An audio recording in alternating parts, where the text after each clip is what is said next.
Good morning students. Class 11th standard, subject economics, lesson 8th lesson. Lesson name enna Indian economy before and after independence. Okay. Today's topic public sector and private sector banks. Okay. First one, public sector bank. Public sector bank is a bank in which the government hold a major portion of the share. Say for example, SBI is public sector bank. The government holding in this bank is 58.60%. Similarly, PNB is a public sector bank. The government holds a share of 58.87%. Usually in public sector banks, government holdings are more than 50%. Public sector banks are classified into two categories: nationalized bank and state bank and its associates. In case of nationalized bank, the government control and regulate the functioning of the banking entity. Some examples: SBI, PNB, POB, OBC, Allahabad Bank, etc. However, the government keeps reducing the stake in PSU bank and when they share.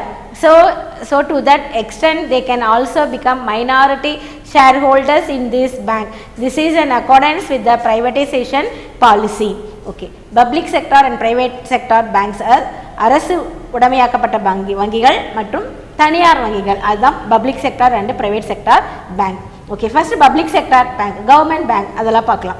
Public sector bank அப்படின்னா இது யாருடைய கண்ட்ரோலில் இருக்கும் அப்படின்னா கம்ப்ளீட்டாக கவர்மெண்ட்டினுடைய கண்ட்ரோலில் தான் இருக்கும். அவங்க தான் வந்து major portion of the share யாரோட தான் இருக்கும் அப்படின்னா கவர்மெண்ட்டோட தான் இருக்கும் அப்படின்னு சொல்கிறோம். For example State Bank of India SBI சொல்கிறாங்க. இதனுடைய ஷேர் எவ்வளோ அப்படின்னு சொல்லி பார்த்தீங்களா 58.60% யாருடைய ஷேர் அப்படின்னா கவர்மெண்ட்டினுடைய ஷேர். ஓகே, மோர் தென் 50% ஷேர் இருந்தது அப்படின்னா அது யாருடைய பேங்க் அப்படின்னா பப்ளிக் செக்டாருடைய பேங்க் அப்படின்னு சொல்கிறோம். அதே மாதிரி PCB பேங்க் அது 58.87% வந்து யாருடைய கவர்மெண்ட்டினுடைய ஷேராக இருக்குது அப்படின்னு சொல்லி பார்க்கலாம். அந்த மாதிரி இருக்கிற பேங்க் எல்லாமே இந்த மாதிரி கவர்மெண்ட் பேங்க்கை பார்த்தீங்கன்னா ரெண்டு கேட்டகரிஸாக வந்து டூ கேட்டகரிஸாக வந்து பிரிச்சுட்ருக்காங்க. ஃபர்ஸ்ட் ஒன் வந்து நேஷனலைஸ்டு பேங்க், அதாவது அரசு உடைமையாக்கப்பட்ட வங்கி, தேசியமயமாக்கப்பட்ட வங்கி அப்படிங்கிறது nationalised bank. Next state bank and it's and Associates.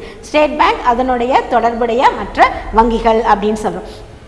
சரி, இந்த நேஷனலைஸ்டு பேங்க் எல்லாம் யாருடைய கண்ட்ரோலில் இருக்குது அப்படின்னா மைய வங்கி, சென்ட்ரலைஸ்டு பேங்கினுடைய கண்ட்ரோலில் தான் வந்து கம்ப்ளீட்டாக வந்து இருக்கும். ஓகேவா, அது அவங்க என்ன சொல்கிறாங்களோ ரூல்ஸ் அண்ட் ரெகுலேஷன்ஸ் என்ன கிரியேட் பண்ணியிருக்காங்களோ அதன் கீழே தான் அது என்ன பண்ணிட்டு இருக்கோம் அப்படின்னா ஃபங்க்ஷனிங் ஆகிட்டு இருக்கோம். எக்ஸாம்பிள் வந்து SBI, PNB, POB, CBC, Allahabad bank, இது எல்லாமே நம்ம வந்து சொல்லலாம்.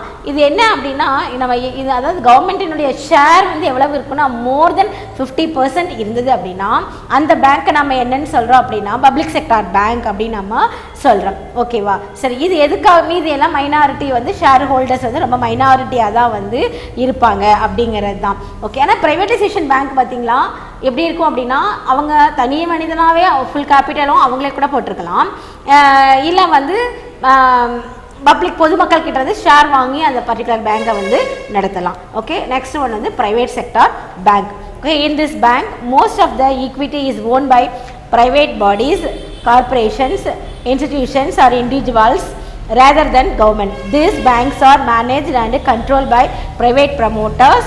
Of the total banking industry in India, public sector bank constitutes 72.9% share, while this the rest is converted by private players. In terms of this number of bank, there are 27 public sector bank and 22 private sector bank. As part of this differentiated banking regime, RBI and the apex banking body has given license to payment bank and a small finance bank. This is an attempt to boost the government financial institutions, including derive.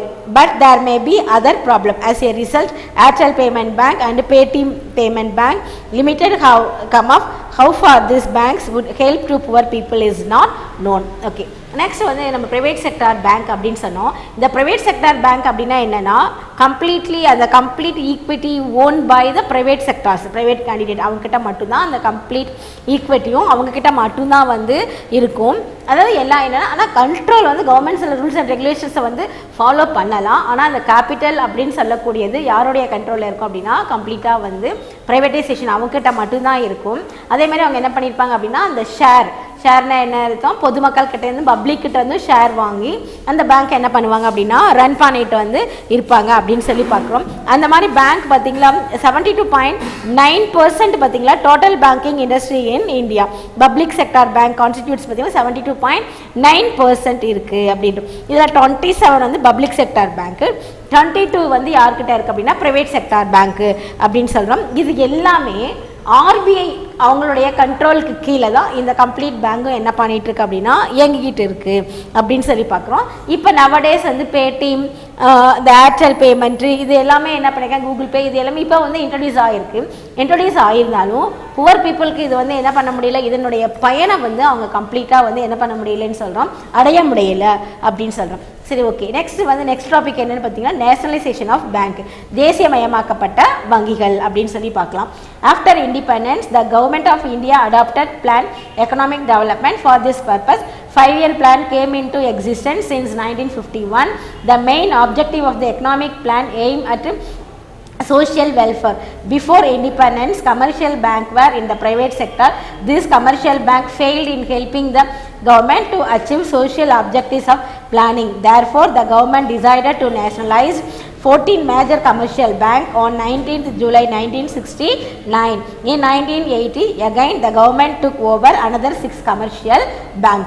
Okay, nationalization of bank, தேசியமயமாக்கப்பட்ட வங்கிகள் அப்படின்னு சொல்கிறோம்.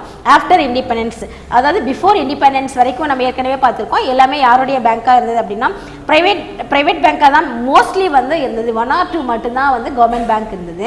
But வந்து after இண்டிபெண்டன்ஸ்க்கு அப்புறம் பார்த்தீங்கன்னா நிறைய bank வந்து நிறைய கவர்மெண்ட்டினுடைய plan, ஏன்னா கவர்மெண்ட் வந்து இந்தியாவுடைய எக்கனாமிக் டெவலப்மெண்ட்டுக்காக நிறைய பிளானிங் எல்லாம் கொண்டு வராங்க. ஓகேவா, அந்த பிளானிங்கை வந்து அச்சீவ்மெண்ட் பண்ணணும் அப்படின்னா எல்லா வங்கிகளும் எப்படி இருக்கணும்னா மோஸ்ட்லி நேஷனலைஸ்டாக இருக்கணும், தேசியமயமாக்கப்பட்ட வங்கிகளாக இருக்கணும். அந்த மாதிரி வங்கிகளாக இருந்தால் தான் கவர்மெண்ட் சொன்ன அந்த கோலை வந்து அச்சீவ் பண்ண முடியும் அப்படின்னு நினச்சாங்க.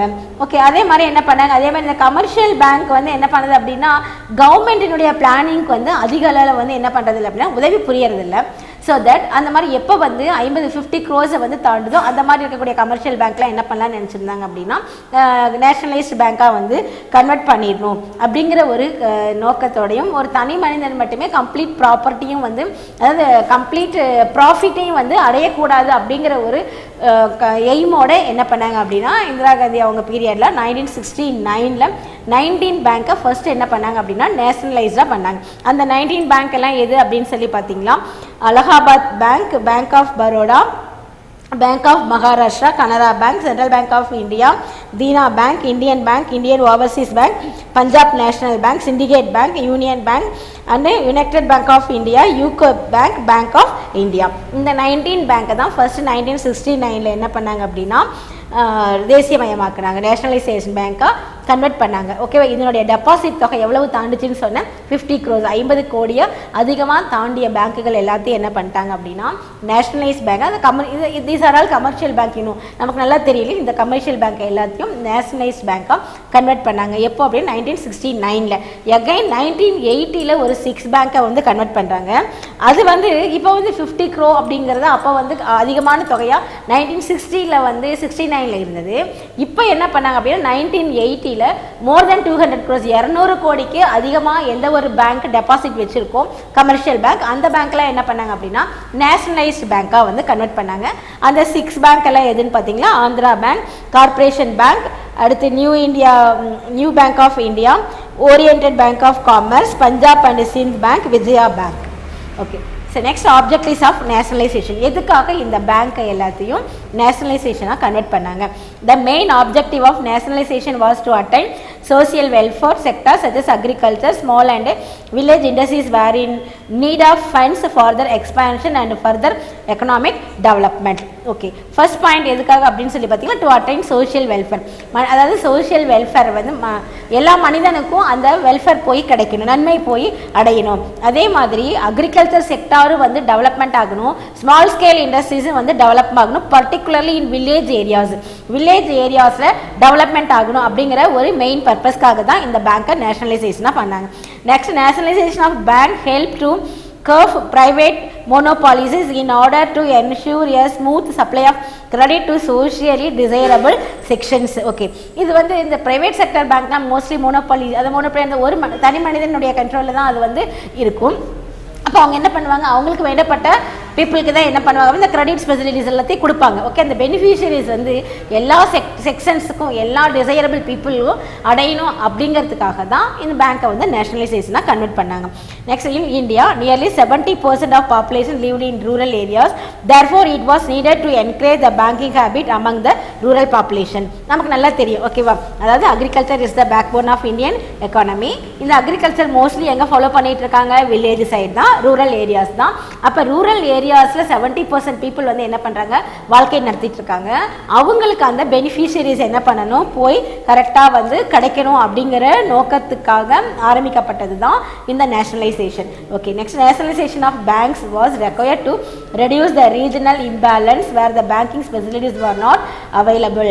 நெக்ஸ்ட், என்ன காரணத்துக்காக அப்படின்னா சமுதாயத்தில் ஏற்றத்தாழ்வுகள் வந்து இருக்கக்கூடாது அப்படின்னு நினைச்சாங்க. ஓகே, வில்லேஜ் அதாவது சிட்டி மட்டுமே, ஒரு சில சிட்டிஸ் மட்டுமே நல்லா டெவலப்மெண்ட் அடைஞ்சிட்டு மற்ற ஏரியாக்கள் வந்து டெவலப்மெண்ட் அடையாமல் இம்பேலன்சஸாக இருக்குது. அந்த இம்பேலன்ஸ் ஏற்றத்தாழ்வுகள் இல்லாமல் இருக்கணும்.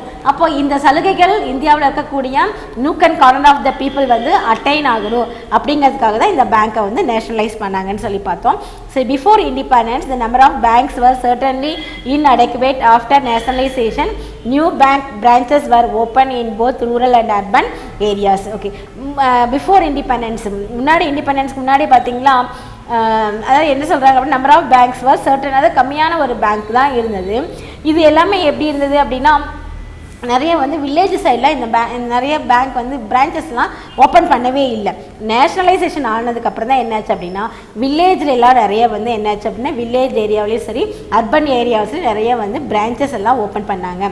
ஓகே, இந்த banks created certain facilities mainly to the agriculture sector and it's allied activities after nationalisation. Okay, next, இந்த கிரெடிட் ஃபெசிலிட்டின்னு சொல்லல, கடன், இந்த கடன் கொடுக்கக்கூடிய ஃபெசிலிட்டி எல்லா தரப்பு மக்களையும் போய் சென்று அடையணும். முக்கியமாக அதுதான். ஓகே, ஏழைக்கும் போகணும், பணக்காரனுக்கு போகணும், rural areas urban areas nook and corner யாருக்கு திறமை உள்ளதோ திறமை உள்ள மனிதனுக்கு கண்டிப்பாக இந்த கிரெடிட் ஃபெசிலிட்டிஸ் போய் சேரணும் அப்படிங்கிறதுக்காக தான் இந்த பேங்க்கை வந்து என்ன பண்ணாங்க அப்படின்னா தேசியமயமாக்கப்பட்டது அப்படின்னு. ஓகே, இந்த 6 பாயிண்ட் பார்த்தீங்களா, ஆப்ஜெக்டிவ்ஸ் மெயின் என்ன, the main objective of nationalization was to attain social welfare sectors such as agriculture, small and village industries were in need of funds for their expansion and further economic development.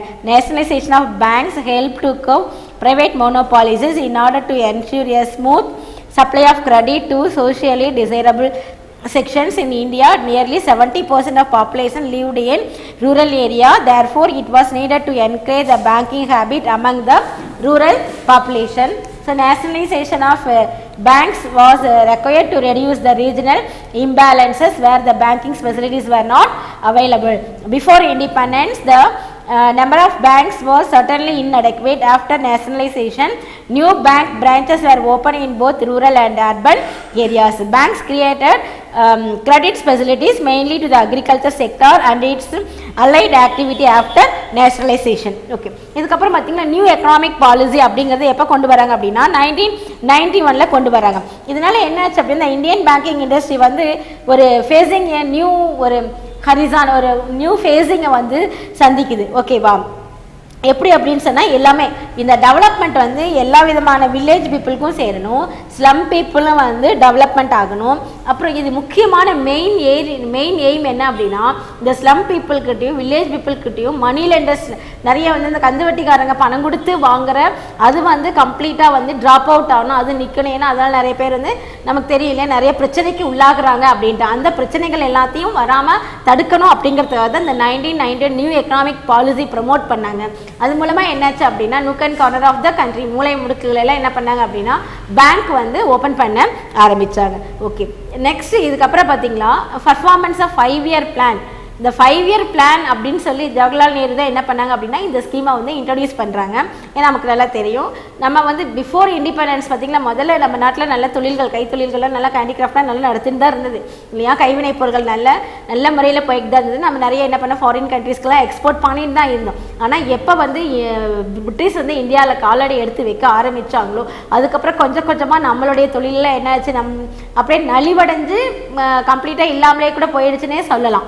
ஓகேவா. இவங்க எல்லாம் இந்த மிஷினரிஸில் உருவாக்கின பொருளை விலைக்கு கம்மியாக கொடுக்க ஆரம்பித்ததுக்கப்புறம் நம்மளுடைய இந்தியாவினுடைய எக்கனாமிக் டெவலப்மெண்ட் கம்ப்ளீட்டாக என்ன ஆயிடுச்சுன்னா ஜீரோ கண்டிஷனுக்கே வந்தது அப்படின்னு நம்ம வந்து சொல்லலாம். இன்னொன்று என்ன பண்ணாங்க, இங்கே இருக்கக்கூடிய ரா மெட்டீரியல்ஸ் எல்லாமே பிரிட்டிஷ் எடுத்துகிட்டு போய் அவங்க கண்ட்ரியை நல்லா டெவலப் பண்ணாங்க அப்படின்னு தெரியும். ஓகே. அப்போ இந்தியா டெவலப்மெண்ட் ஆகணும் அப்படின்னு நம்ம என்ன பண்ணோம், நிறைய 5 இயர் பிளானை வந்து ப்ரமோட் பண்ணணும் அப்படின்னு நினச்சாங்க. ஒரு பிளானிங் கமிஷன் அப்படின்னு ஒன்று 1950 வந்து செட்டப் பண்ணுறாங்க. அதுக்கு யார் வந்து தலைவராக இருக்கிறாங்க அப்படின்னு சொல்லி பார்த்தீங்களா, ஜவஹர்லால் நேரு அவங்க தான் எப்படி இருக்காங்க அப்படின்னா அதனுடைய தலைவராக இருக்காங்க. அதில் பிரைம் மினிஸ்டர், எந்த ஒரு பிரைம் மினிஸ்டர் வந்தாலும் அவங்க தான் இந்த பிளானிங் கமிஷனுடைய ஹெட். ஓகேவா. இது 1950 இந்த பிளானிங் கமிஷன் வந்து செட்டப் பண்ணாங்க. இது எங்கேருந்து பாரோ பண்ணாங்கன்னா ரஷ்யன் பிளானிங் கமிஷன்லேருந்து பாரோ பண்ணாங்க. அவங்களுக்கு வந்து 7 இயர் பிளான். ஓகேவா. அதுவும் கொஞ்சம் ஐரிஷ் கண்ட்ரியினுடைய பிளானிங். இது ரெண்டையும் மிங்கிள் பண்ணி தான் என்ன பண்ணாங்க அப்படின்னா மெயின்லி ரஷ்யன் பிளான் தான் வந்து ஃபார்மேட் பண்ணிடுறாங்க. ஓகே. அங்கே 7 இயர்ங்கிறது ரொம்ப லாங் டேர்மாக இருக்குங்க. இந்தியாவிலேருந்து என்ன பண்ணாங்க, அதை 5 இயர் பிளானாக வந்து பர்ஃபார்மன்ஸ் வந்து பண்ண ஆரம்பிக்கிறாங்க. மொத்தம் பார்த்திங்களா 12 5 இயர் பிளான் வந்து இங்கே இந்தியாவில் வந்து ரோல் ஆகிருக்கு, ஃபார்முலேட் ஆகிருக்கு. அதில் வந்து நடுவில் வந்து ஒரு 3 பிளான் வந்து ஹாலிடே பிளானாகவும் ரோலிங் பிளானாகவும் தென் வந்து ஆனுவல் பிளானாகவும் என்ன ஆயிருக்கு அப்படின்னா கன்வெர்ட் ஆகிருக்கு. 12 5 இயர் பிளான் வந்து ஃபார்முலேட் ஆகிடுச்சு. இப்போ அந்த 5 இயர் பிளானை வந்து என்ன பண்ண ட்ராப் அவுட் பண்ணிவிட்டு அதுக்கு பதிலாக நிதி ஆயோக் அப்படின்னு சொல்லி என்ன பண்ணியிருக்காங்க அப்படின்னா பிளானிங் செக்ஷனை வந்து அப்படியே மாற்றிருக்காங்க.